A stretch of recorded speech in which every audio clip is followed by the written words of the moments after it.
Section 3. A love story, making a connection. I left my parents' house with a box of belongings and a heart still raw from grief. The silence that had smothered me there was finally behind me. For the first time in years, I could breathe without fear of being silenced, shamed, or cast out. Wilmington was only supposed to be a 6-month contract, but to me it was freedom.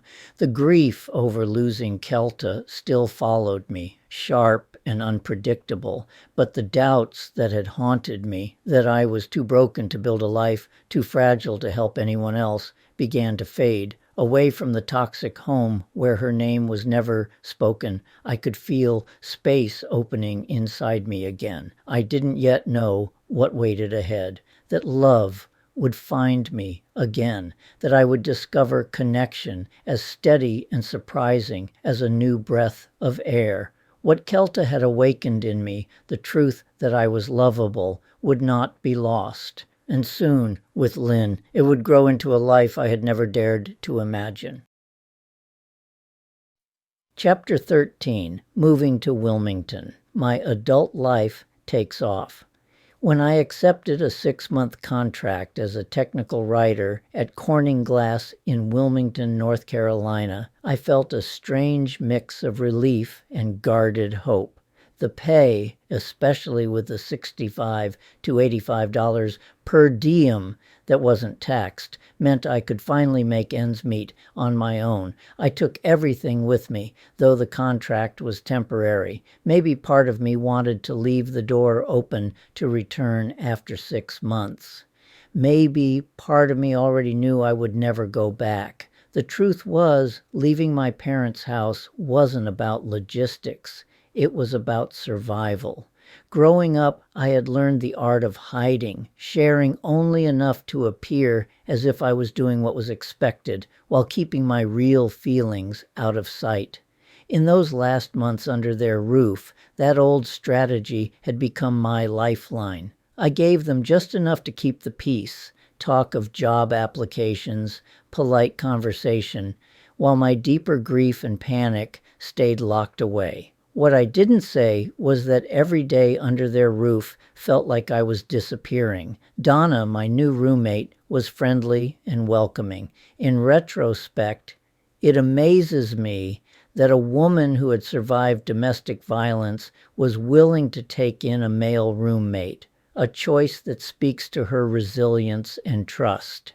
We went out together a few times, but nothing romantic ever developed. Mostly, it was just comforting to share a home with someone who was easy to be around. For the first time in years, I could sit in a living room without scanning for the next sharp word or measuring every move against my mother's cold judgment.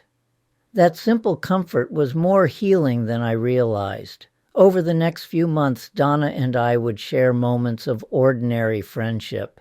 But in that first week in Wilmington, the most important thing I did was attend a poetry reading, the poetry reading that changed everything.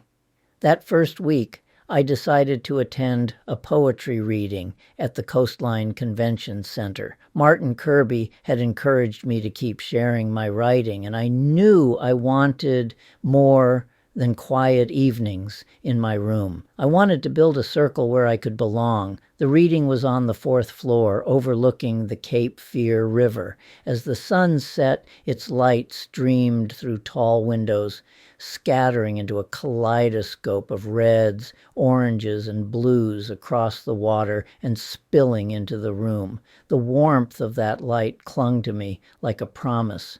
The room was small, maybe 10 or 15 people, intimate in a way that made every voice feel important.